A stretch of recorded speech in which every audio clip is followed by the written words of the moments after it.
Okay, so we are live. We are recording, and this is our Bayoubuzz Blab TV live, and I'm Steve Sabludowsky, and my co-host Jim Brown. Let me introduce Jim. Well, first of all, let me say good morning to you, Jim. Well, good morning, Steve. Nice weekend weather out. Good to talk politics. Always fun to talk politics on a pretty day like this. I'm in Baton Rouge, by the way, for you viewers out there. And so the wonderful thing about Steve's program is anywhere in the world we can be doing this. And I travel a good bit. So with this technology, we'll be able to cover the fall campaigns for president and for U.S. Senate, Louisiana. So much to talk about here in the weeks to come. Absolutely. And why don't you just fill our visitors into your expertise in politics? You've got quite a few years under your belt. Well, that might have been true in the past. And of course, everybody in Louisiana is pretty much a political professional. We all have our opinions. Used to be that we who had been around for a while, I was an elected official for 28 years. Now I do a national talk show, do columns myself on my website at jimbrown.usa.com.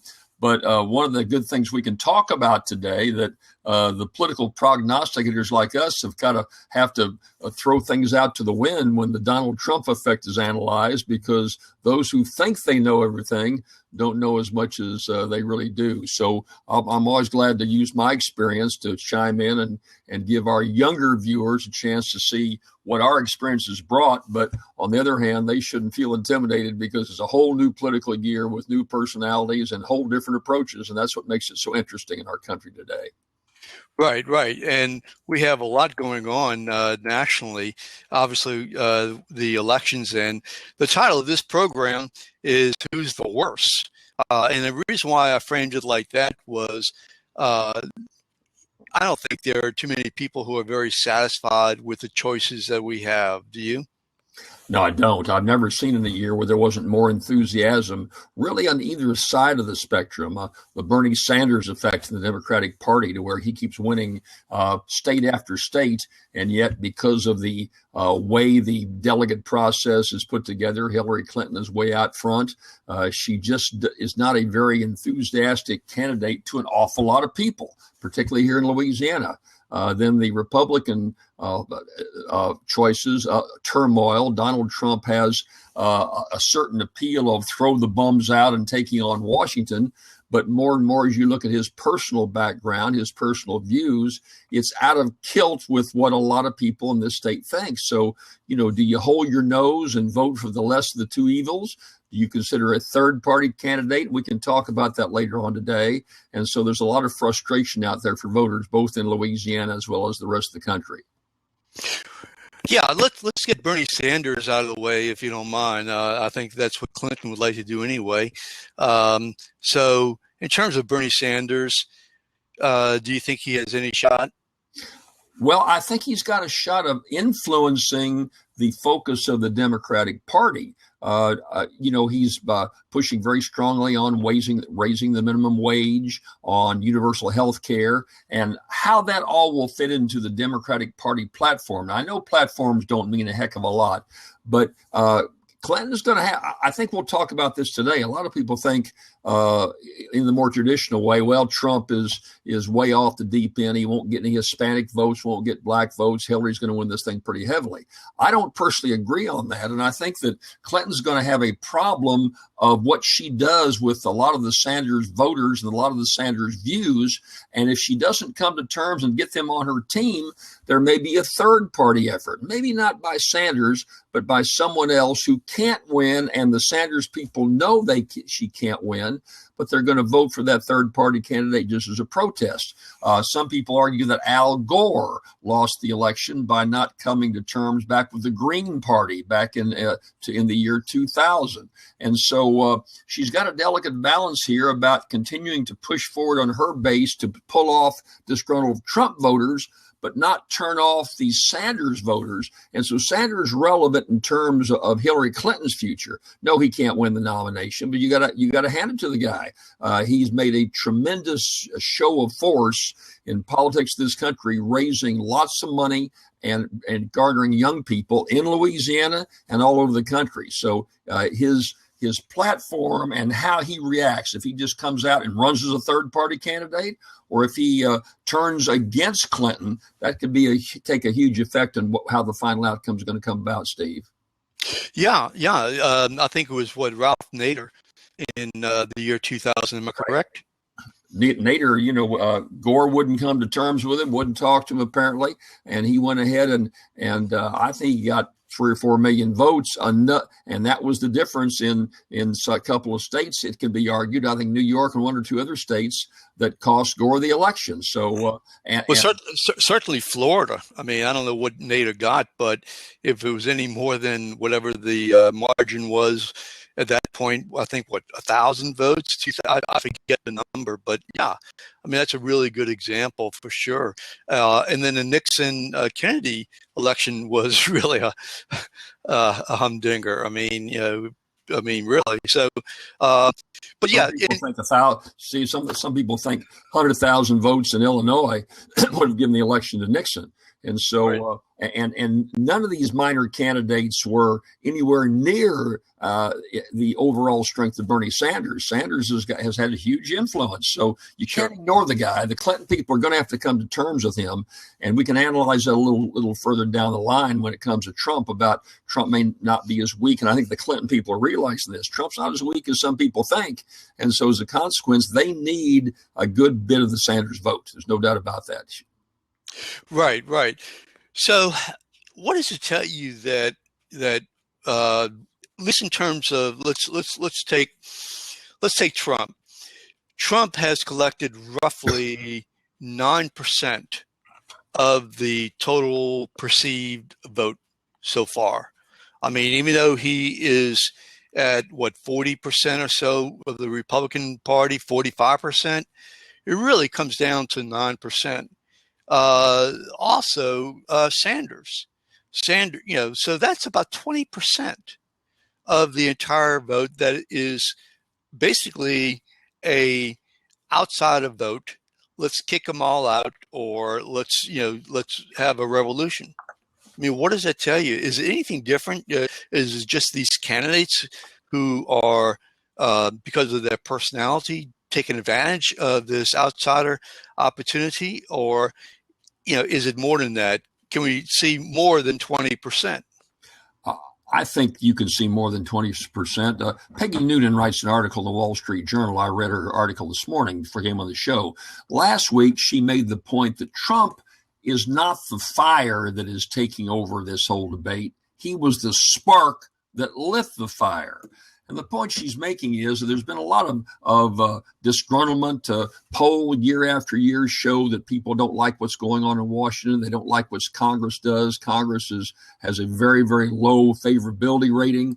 And then there's been this economic tide where so many jobs have been lost in America. Well, gosh, we're doing all this great trade overseas, but to do the trade, our jobs are going overseas. That's why we don't have a General Motors plant up in Shreveport. That's why jobs all over the country are lessening, because you're making iPhones over in China, or at least most of the parts of iPhones. So many jobs have been sent overseas, and what do we have to show for it? All we see are Wall Street bankers and hedge fund directors continue to make millions and millions of dollars, and the average guy out there is not doing very well. I think a lot of people fear, I hear this fear all the time, that our standard of living for our kids is not going to be as high as ours. And so all that frustration is bubbling over. Trump's not offering anything specific. He's just saying, throw the bums out. We're going to change it. I noticed here this week, he's been a little wishy-washy on, excuse me, Stephen. Sure. A little wishy-washy on building the wall. Well, maybe we don't really have to do the whole thing right now, but it's this negative attitude that people are saying, I'm not sure what the guy's going to do, but it can't be any worse than what's happening up there now. We've lost our job. Our economy's not doing that well. We got these immigrants coming in from all over the world that are taking our jobs. And this kind of frustration, I think, has fueled Trump, has fueled Sanders to some degree, and there's still a lot of it out there. So I don't think it's just going to be limited to 20%. 100%. I think there's plenty of room for growth for this anti-establishment view. And Clinton, quite frankly, has not really responded. Steve, there's a good case to be made for our international presence for troops overseas. America is an economic generator worldwide. But Clinton's not made that case. The Democrats haven't made that case. So they're saying, well, no, we can't cut back on troops in South Korea, and we can't cut back the German commitment. And Trump is saying, we're paying for it all. Get them out of there. It doesn't help us. Well, it's more complicated than that. But the Democrats have not made their case. Trump is doing it very, very simple, and that appeals to an awful lot of frustrated Americans who just don't like what's going on in Washington, D.C. Is anybody making the case that, I know that Trump is talking about, trade agreements, and the Republicans certainly have been free traders. The Democrats, for the most part, have been free traders.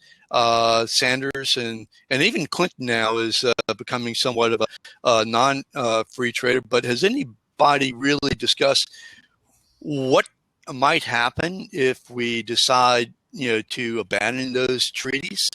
I mean, it seems to me that what we're talking about right now is, okay, well, we're this real ego thing. We're not going to be bullied around. We're not going to take it anymore. We're going to show the rest of the world that we are strong, that we're going to be great, and so screw everybody. What's the consequence? I mean, I don't hear that, and that's, I think, pretty disturbing. Well, I hear what you're saying, and I go back to the lack of any defense by the Democrats in terms of the trade barriers, what it means for America. When you lower the barriers, the argument is that we have more chance of selling our goods worldwide without their barriers going up in other countries.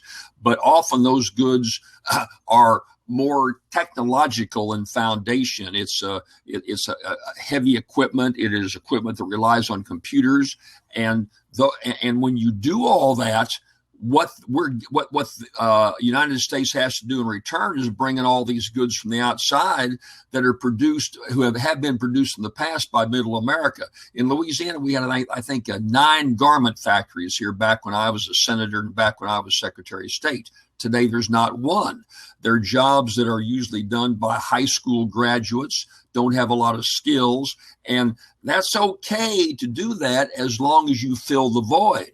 But we've not filled the void with federal funds, if they want to do this trading, coming in for to fund trade schools and junior colleges and more high school production to train what we can do. And there are a lot of strengths, and we can talk about that, what we should be developing in this state. We produce more raw goods than just about any other state in America, but most of those raw goods, oil and gas, seafood, sulfur, salt, is sent out unrefined. The final product doesn't come from Louisiana. And there's lots of opportunities to do that kind of thing in building jobs for more unskilled workers. We haven't done that, though. So if you're an industry, if you're Silicon Valley, or you're an industry that makes more technical type of products, great market, bring those barriers down, we'll sell money, our employees will do well. But the blue-collar worker who's not graduated from college, maybe not even gone to college, is left out in the cold. You got one of several choices. You move someplace else, or you just sit here on welfare like we've seen so much in Louisiana today. So you're right, Steve. The case for free trade has not been made that strongly by the president and by the Democrats. It's their issue. It's going to be their issue. Trump is going to throw it right in their face. And the defense of those, and there's some defenses for it, quite frankly, but they've just not been made very articulately. I would disagree and say that it's not just a Democrat or Obama's issue. I mean, from as long as I can recall, this has really been a Republican issue. It became a Democrat issue initially under Clinton and Gore in terms of NAFTA. But that's one of the real issues that I think Tim Ryan and others are really upset about, and that is that they basically are free traders. Trump is not. So, I don't just see this being a anti-Trump issue. I mean, I cannot see the Republican Party getting out there and endorsing, tariffs or endorsing some kind of trade war, or policies that would promote that. Do you? Well, here's what I'm saying. It's perception versus reality. You're right. In reality, Clinton, Gore, going back, and going back through both generations, have been pushing free trade. Trump has made it a democratic issue. He's saying, look, what's happening. I'm not going to allow that. So the perception is that Trump is going to cut back on free trade, put up some barriers, and keep saying protecting American jobs, America first. You're right. There is. You could ask him, well, what about the whole history of your party being free traders? But he's taken it out of the Republican Democratic camp and put it into Donald Trump versus them camp. And he's making it a free trade issue to where free trade has hurt America. So although Republicans certainly have their share of the responsibility, I think the Paul Ryans of the world are going to keep very quiet and see how it plays out and see if they're going to be stuck with Trump or not. So it's put the Republicans, the insiders, into a dilemma. But as far as the outside perception, Donald Trump is saying, cut out the free trade, and he's the Republican nominee. So he has virtually captured the issue of free trade and accused the Democrats of putting up all these barriers that have cost a lot of jobs. That's the point I'm making. Is this a kind of a war between, I don't know if anybody's really brought it up, you touched on, is this a war between white collar and blue collar here in America? I mean, when you really think about it, the Silicon Valley in the tech industry, quite frankly, they see the world. I see the world as a global community. The people that I communicate, the people who are on Blab right now, people who are on Google Plus, Facebook, the people who are building our websites, the people who are going to our say events. I mean, they're from China, Romania, Brazil, all over the place, and we see the world as being interconnected. That's more of a white collar. I maybe call it the silicone collar. The blue collar, obviously, because of a lot of different reasons. Blue collars. I mean, they're the ones who are really hurt. The Rust Belt. And elsewhere. So I'm just wondering if that's really what is going on here. I think what happened is this, if I can give that one opinion. The race issue drove a lot of blue collar Democrats into the Republican Party. They've been, and the race issue now is not quite like it was some years back. So they've been kind of sitting there teetering. They vote Republican. They don't get very excited. But now Trump has given them a focus to get more excited. That's why he's gotten more votes than any Republican candidate in the history of the Republican Party. And if you look at most polls right now, Trump is very much for crossover voting and saying, because new voters, he's getting new white voters. And what scares the Clinton folks, and for good reason, is if you look at polls, Trump is doing about as well with African Americans and with Hispanics as did Mitt Romney 4 years ago. So Trump has not lost a huge cadre of voters within the Hispanic Party, with Hispanics and with blacks. Republicans never had huge majorities there anyway. But Trump is not lower than Romney, and yet he's gaining more voters. And I think the Trump people see the growth within the blue collar. Who are these people, though? I mean, I got to tell you that, he might be bringing in, more white votes into the Republican Party. But, I would argue that he's bringing in the people that the mainstream Republican Party really don't want to be associated with. Okay, the Dukers, the weird, way out there right wingers. You see what happened with the recently, of course, with Trump's butler and historian of his place down in Florida. I think that's who he's bringing in. And if the Republican Party want wants to be associated with that, they're going to have problems as the demography really worsens, for them. And here's the other thing. I just don't believe. I think a lot of it's the older votes rather than the younger votes. I think younger votes are moving more towards centers. I'm not saying that Trump's not getting young votes. Yeah, he is. No question about that. But I would just, if I were, say Tim Ryan, but Paul Ryan, if I were Paul Ryan, I'd say, okay, well, just who are these people? Well, but who were they 4 years ago and 8 years ago? The people they didn't vote. They weren't Democrats, so they didn't vote. I mean, yeah. So, but there's still, I don't know how it is in your community, but when I'm going into coffee shops and I'm here here both in Baton Rouge and I was in New York City. I've got a lot of family in New York City. I'm up there a lot. I just see a lot of average white voters who say they really don't get very excited about politics. They never say they haven't voted in the past, but you can kind of tell they're not chronic voters. They're saying, I've had enough, and I don't care about that Trump background. He's just going to shake things up in Washington, and I'm voting for Trump. And they probably did not vote in the past. So you've got a conglomerate of people coming in to the Republican Party. But I'm just saying that his outlandish remarks so far haven't brought down the numbers you'd think it would. For example, within the gender issue, yes, Trump has lost women voters when you look at the polls because of some of the things he said.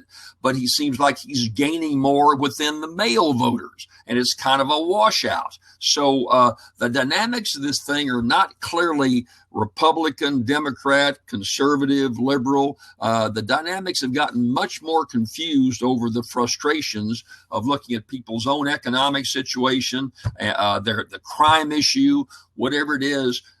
It's all talk. All these politicians do is talk, and I'm willing to take a chance to go with Donald Trump. I just hear that an awful lot, Steve, and so as a consequence, sure. I can't figure all that out right now. It's going to change a good bit. I can't figure it out right now. Look, I have no doubt, and part of it, I think, is just an anti-Clinton vote. I mean, I certainly have never been really enamored with Hillary Clinton. I certainly don't want to I don't want to relive the 1990s in terms of the hatred towards towards the president. It seems like that's when it really got worse.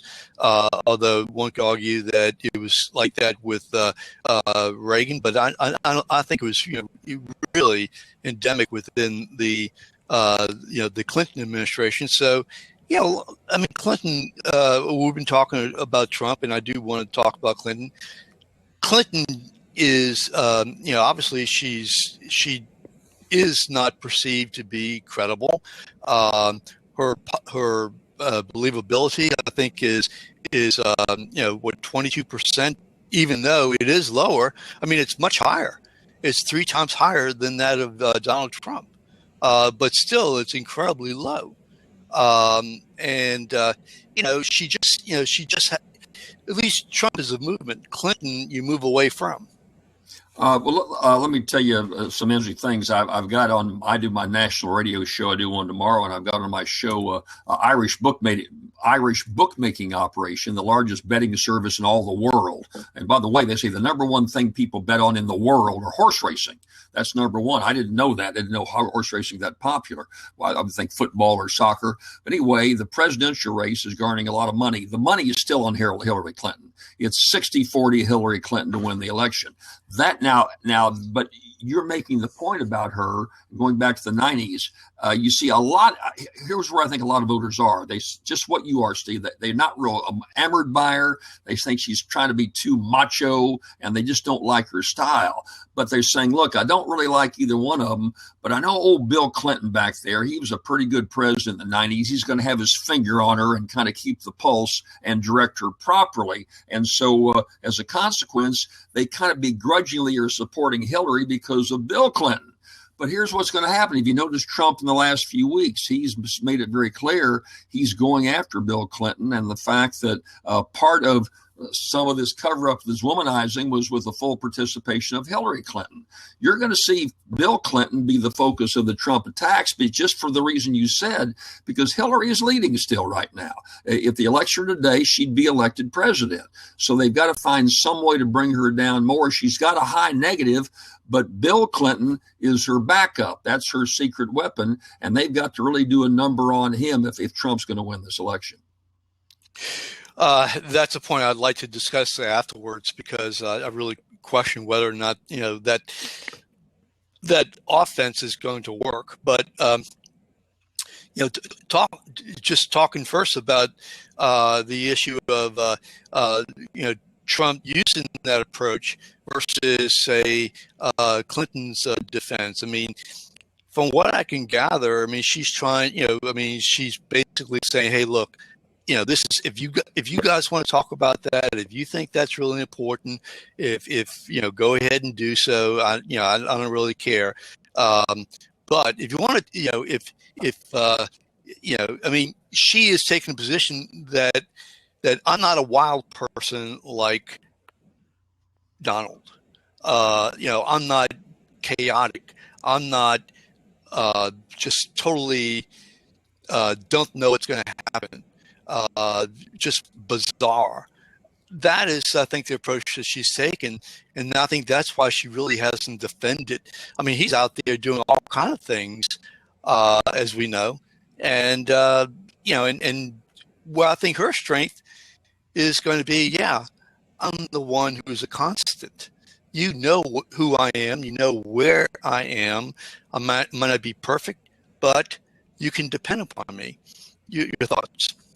Well, when you say depend, though, you're saying, Ms. Clinton, the world is in chaos right now. The Middle East has never been as bad as it is right now. We've got uncertainty in Europe. We've got terrorism taking place. And you were the Secretary of State for almost 8 years. You were the person that's supposed to bring calm to the world. And the world is about to have a match struck to it. And we're scared of terrorism at home. And you're going to see that approach saying, let's talk about how calm and evil you are and your competence. And then you go out and have this Clinton Foundation raising billions of dollars in with questions have not been answered. So you're lining your own pocket, and the world is utter chaos. If that's the experience we want, then good Lord, will the good Lord look out for us? I mean, you see what I'm saying? I mean, they're going to come after her there, and voters, a large number of voters, are just kind of frustrated. They're saying, "Gosh, I just don't like all this happened in the past." And Trump is somewhat goofy and has some crazy ideas, but he's bringing a pressure folks to change things, and we need change. And Hillary Clinton is part of the problem. That's going to be their line of attack. And so well, she was secretary for 4 years, not almost 8, but I see the point though, and I mean, if you want to, I mean, I guess the counter argument is this: if we want to be an anarchist, if we want to be an anarchist nation, if we want to just throw the atomic bomb wherever we can and just blow things up, then Donald Trump is your guy. Okay. But if we want to use our intelligence and be able to have our allies depend upon us, and not know and not perceive us as being just another Putin or just another crazy guy out there who you never know what's going to happen, then we are your person. But I mean, I certainly understand your point for sure. And Hillary is going to have to is responsible, or is going to have to be responsible for those things leading up to and a little bit after, her being Secretary of State. Just like she's going to have, just like the Bush administration is going to have to be responsible for, putting us in the situation that Donald Trump said that he put us up into. Well, Steve, you've got an unguided missile versus someone who's looked on as incompetent. The unguided missile can cause all kinds of problems. You've got someone who's part of the problem. And so that's the dilemma that a significant number of voters are trying to deal with. The responsible voters, not the knee-jerk voters. You've got diehard Trump, I'm going to vote for Trump for whatever. You've got diehard Clinton, I only want a Democrat. But you've got the election is going to be decided about, do I want to take a chance on some of Trump's goofy ideas and his personality and all of his baggage because he's going to make some major change in Washington? Do I want to go with more prediction, bringing in the Clintons, who we know what we've got? We're not real crazy about what we've got. And so do I hold my nose, and which one do I vote for? And that can be a very narrow number right there that could make this president race a very tight race. I still think, and by the way, in my show tomorrow, we're going to talk about third parties a good bit in my nationally syndicated radio show. I think there may be a third party candidate who can't win. But if the third party candidate can do, if you look at polls right now, Governor Gary Johnson is the former governor of New Mexico, very popular out there, won 2 elections, turned money back to the state, has climbed Mount Everest, and has done triathlons all over the world. He's running, can't get elected president, but right now he's running about 7 or 8%. Well, that's a whole lot more than most minor parties have. If he gets a little stroke to him and people get disgruntled, he gets up to 10%, then how does that screw the whole election cycle and throw it out of kilt? Where does he take his votes from? So there's a lot of dynamics in play that normally would have been decided right now. This should be a 2-person race, and it should be the simple, and you should know the conservative versus the more liberal. But that's not what's happening this time, and this thing's going to play it. We'll be talking like this a lot, just as confusing and looking at it just as introspectively 2 months from now as we are today. Okay, so let's talk about Hillary's weakness. Excuse me. Obviously, there is the email issue. And then, of course, as you mentioned, there is Bill Clinton and his organization. Those are the 2 major issues against Hillary Clinton. Well, the email issue so far hasn't gotten that much legs. I think there's been talk about it. I don't sense that's hurt her with voters unless she gets indicted. The most reasonable people look at it and say, well, look, she didn't benefit anyway from it. It's not like she made any money or helped friends or anything like that. She didn't follow the exact procedure, and apparently a number of people didn't. And I'd be just completely stunned if a Democratic Justice Department would go ahead and bring indictments against the Democratic nominee for president. I think that's pretty far-fetched. It could happen. But to most people, I think it's a distraction. We all have email problems. It should have been done on one server. But again, who was the loser? Did anybody gain from it financially? And so I don't think that's that. And you look at all the baggage Donald Trump's been able to shake off. I don't see that as a major impediment for as far as the email issue. Okay, let's pause there for a second. I would disagree that I wouldn't call it a Democratic Justice Department. I think it's pretty. You're talking about the FBI. You're talking about a professional organization who has jumped into the fray to start with, whose director certainly has in no way appeared to be given Clinton or the Obama administration in this regard in any opportunity.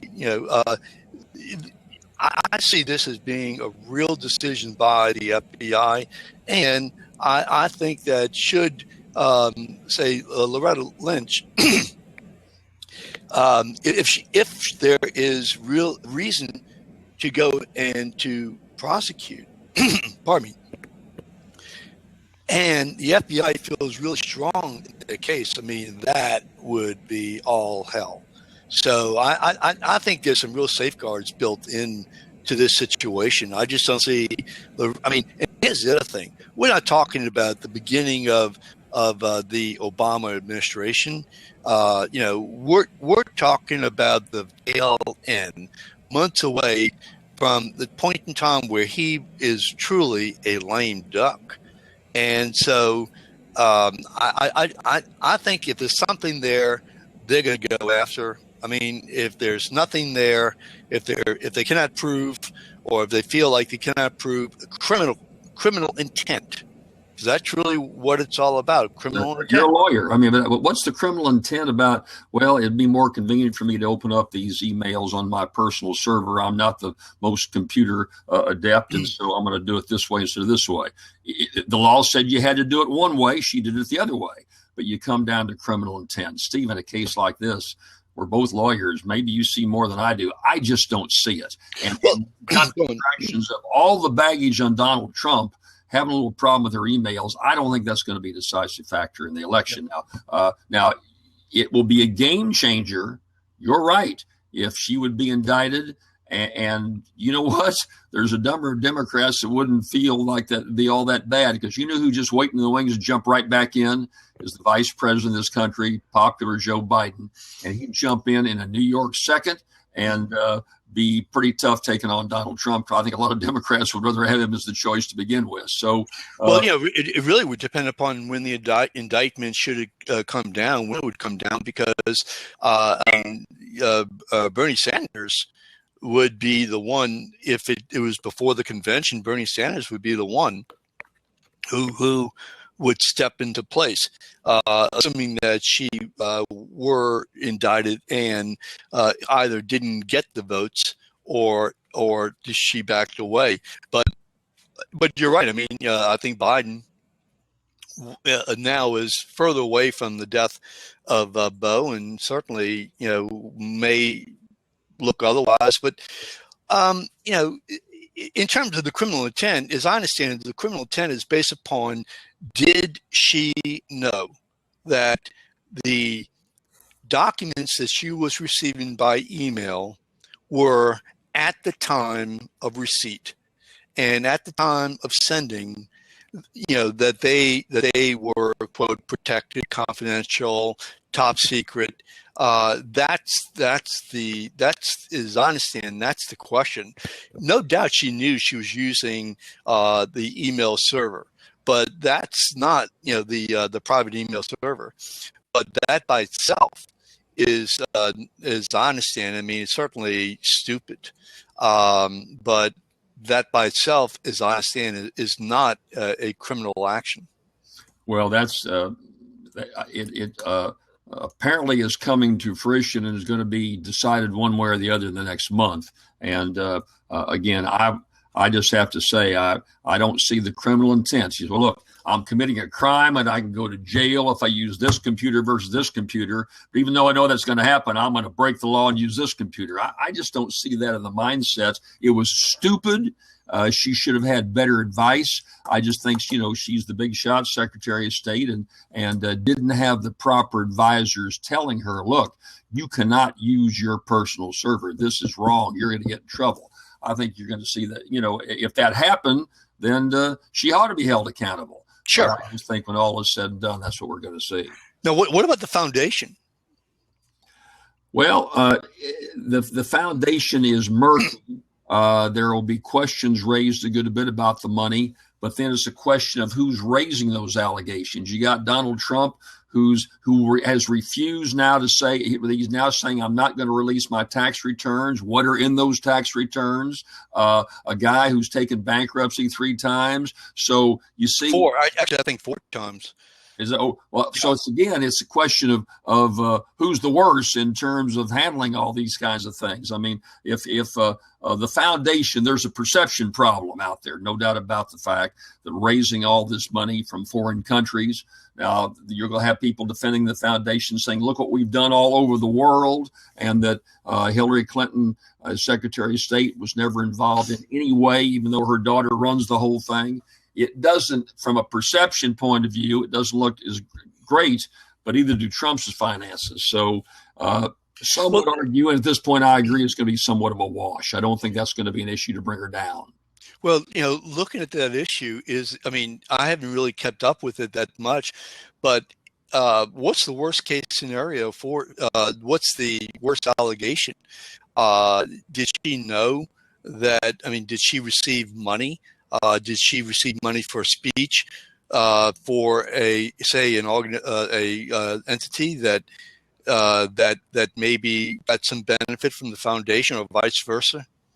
Did Bill Clinton receive money for?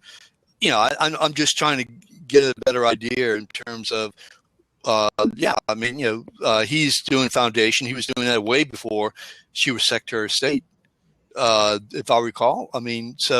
Not only that, former President Bush, who apparently has bonded well with Bill Clinton, has been part of his fundraising effort. They have spent millions and millions of dollars all over the world in helping with disease and any number of problems are going to throw up healthcare. So you're saying, hey, you're beating up on our foundation and we're trying to help other people, and it's going to be confusing. There's going to be some negatives to it, but it's going to be very confusing. And I don't think when all is said and done, it's going to be a major issue that's going to be a focus of what defeats Hillary Clinton if she loses. Okay, so let's talk about the issue relative to her being an enabler.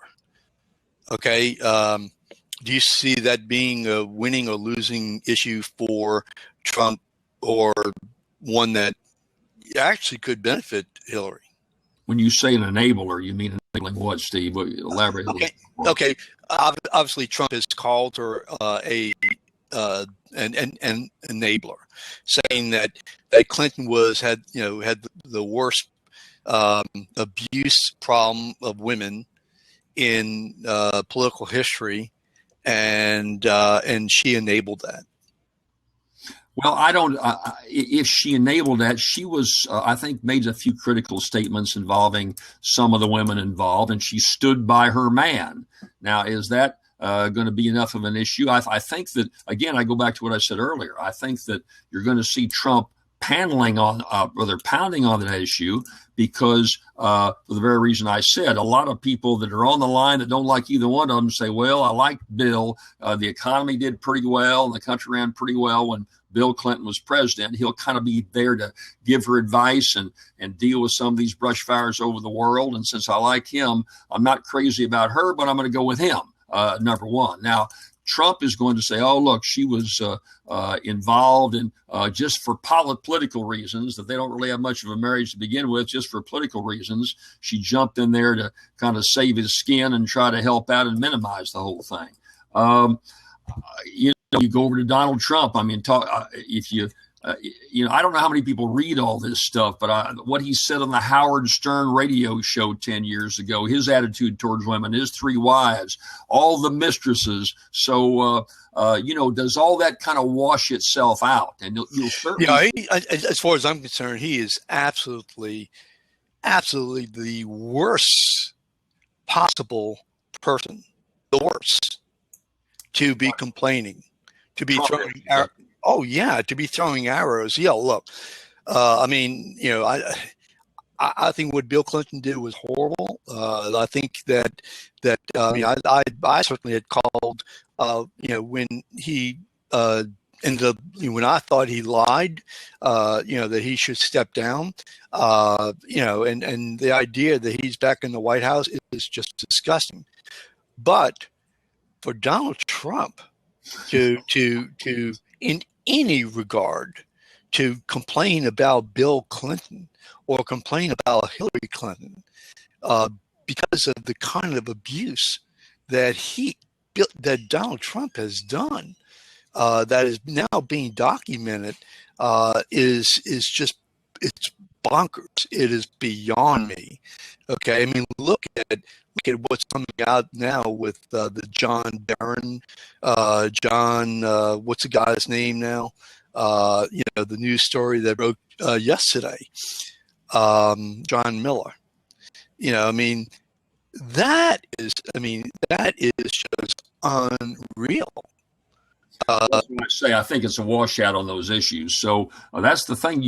One side's got problems, but actually the other side has similar problems. And so how does that all wash out? And again, well, I think that the real issue there is that.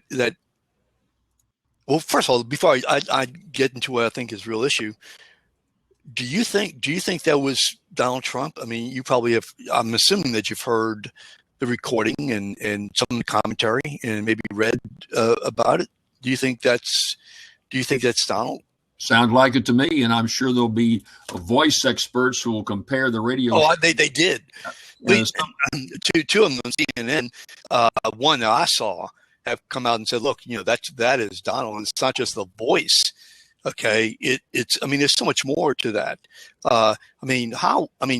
Number one, this guy knew all this information about Donald. Okay, that's number one. So it's somebody who could describe the situation as if that person is there. Number two, John Miller and John Barron. Guess what? They haven't come forward. Who are they? I mean, by now you would think that we would have heard from one of the two. Don't you think? And third, he made an admission, at least to the reporter from, I think, People magazine. It said that was him. And according to the Washington Post, and I haven't seen it, so I'm just saying this is an allegation, that he made an admission in court record that in 1990, the year before, that he was using that name. You might, Steve. Some of our viewers may not realize what we said. Apparently, Trump makes calls to a number of people and says he's the publicist for Donald Trump, John Miller, and blows up all the exploits of Trump and talks about any number of things that just to bolster Trump's reputation as a philanthropist, as a big money guy, as a womanizer, whatever. And now it's come to pass. The Washington Post says that's all Donald Trump himself calling these people and impersonating other people. What's interesting, though, Steve, about the washout effect, I sat down this morning before this show. I read the Times-Picayune online, read the Morning Advocate, my paper where I live. I read the New York Times and the Wall Street Journal. There was not one mention of that in any of those publications. So, again, these issues that would have brought down a politician under normal circumstances tends to roll off Donald Trump's back. And, that was some years ago. I don't even remember. And those who are supporting him give him the benefit of the doubt, don't seem to feel like those are major issues. The major newspapers of this state outside the Washington Post did not mention what you and I think is a very important story, did not mention it today. Well, the reason why I think it's important is because, he has been going for months now calling Ted Cruz Lying Ted. Yet he says that that's not him. Yet neither John show up. That is incredible hypocrisy. As far as I'm concerned, the mainline press is not going to cover it, and they have covered. I can't speak for say the Times-Picayune, the Advocate, or the other papers that you read this morning, but I can tell you that the TV networks that I watched, it was carpet to carpet. That was the issue, as well as his taxes. 2 days now, 3 days now, these issues seem to kind of come and go. And no question about that. It has washed off his. He's the Teflon candidate, and she absorbs it, and it just knocks off him for sure. Which is the counter argument that the media is going to get Donald. I think it's not the case at all. They're having a hard time doing so. But I think these little things are just adding up. Now, I'm not saying the Clinton thing is not going to add up. They're going after her, and I'm sure that it hasn't even come close to. They're spending a tremendous amount of money going, and they've got the research that they've done that's just sitting on, I would imagine. Well, a couple of things. I think that if there's a growing effect, what I think it could encourage would be a third-party candidate who knows he or she cannot win, who might siphon off 8 or 9% of the votes. Now, who does that help if something like that happens? And I think it's a very good chance it will happen. I think it helps Trump, quite frankly, because the Republicans in Washington, the leadership, both House and Senate, are Republican. They're not going to jump for a third-party candidate, which could then elect Hillary Clinton, then puts them out on the street just back in the minority. So I think a third-party candidate coming in probably helps Trump more than Clinton. So the dynamics, so you're talking about the building effect on Trump. Guys, Steve, if the weight is going to start down on him, I'd like to see it start, because he's been saying some of the most outrageous. When he said that John McCain should not have been captured and was not a military hero, I was stunned. That's been, 5 months ago? I thought that was going to wipe him out. I thought one of those other candidates would emerge, but he's knocked off 17 candidates by saying the most outrageous things and personally attacking people in the most vicious way. And it doesn't seem to have much of an effect. So if this building effect is going to take place that you're referring to, and that I thought would happen all along, it better start, because so far not much can be shown of it. And I think if a third-party candidate gets in, that helps him all the more. So again, the money in the big betting is on Hillary Clinton, but this thing's got a long, long way to go. Yeah, I really question whether or not the Republicans are going to really get behind Trump. I know that they hate Clinton. She's a Democrat. They certainly don't want her to occupy the White House. Certainly not Bill. And so just for that alone, when I'm saying get behind Trump, I'm talking about really advocating Trump. As I see it, they're anti-Clinton. They're not pro-Trump, and even those. I mean, look, even though the most staunch advocates of Trump, I mean, what did they advocate? They advocated this guy who said that he was going to build a wall and Mexico was going to pay for it. That he was going to keep out, of course, the Muslims. Well, look what he said yesterday, that it was a suggestion, to keep out the Muslims, that he's suggesting it. I guess he's going to next say that he was suggesting that the Mexico pay for the wall. I mean, he guaranteed it. I mean, he guaranteed these things. Look what he guaranteed throughout the campaign. And to me, this is the biggest issue of all. Look what he guaranteed. He said that he wasn't going to take any money. He said he was going to self-fund his own campaign. Well, now he's not. Not even a day passed from the point in time that he became the presumptive nominee, not even a day, where his campaign went out there and said with hands out, yeah, we're going to take money. And now 4 days later, or less than 2 weeks later, he's got this guy out of Las Vegas,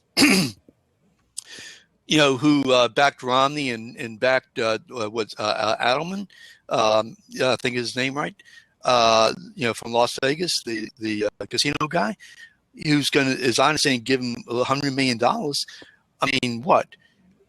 Trump said that he called everybody, if you take money, you got a puppet. You take money, you're going to be owned. You take money, you're not going to be for the people. You're going to be for these contributors. I mean, how many zillion times did he say that?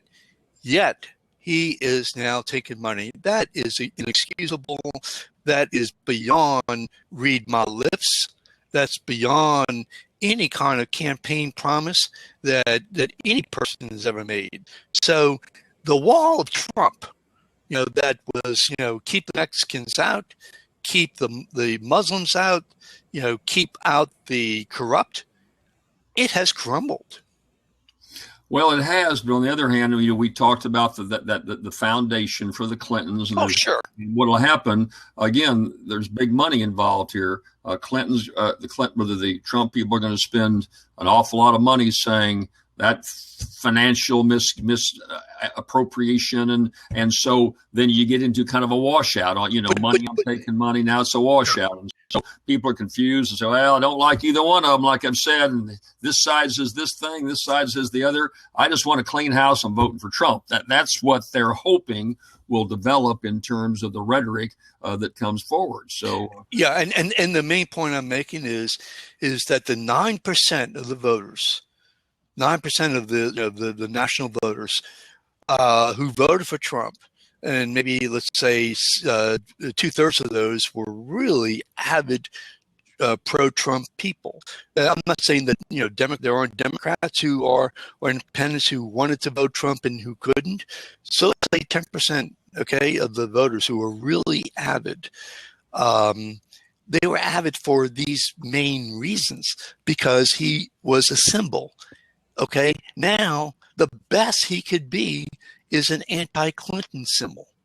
That's but I think he's more. No, I think he's still anti-establishment senator, anti-Washington, anti-taking my job away, anti-free trade, anti all these immigrants coming in here and taking our jobs, anti a crime that's developed from them. I think he's built that into a bigger angle. So the polls show, and so it's a question of can the Democrats, and again, this has been a Hillary Clinton race all along, and she's held back. Trump was shotgunning with 17 candidates. Hillary just had a handful. It was really hers all along. Yet she's not taken that rifle and pinpointed on Trump at this stage, and that's her challenge in the fall. And with that, Mr. Editor, Mr. Publisher, I've got to wind down and get on to a family gathering here. If you let me do so. But hey, we'll have a lot more conversations like this, and I really believe that we're going to see a different dynamic 2 months from now than we are today. Not like past elections, where it was pretty much the side of the two candidates. So it's going to be challenging, interesting, and a lot of fun to watch for all of us here in the weeks to come. Absolutely. So what I'm going to do is I'm going to try. I need to see how to pause recording and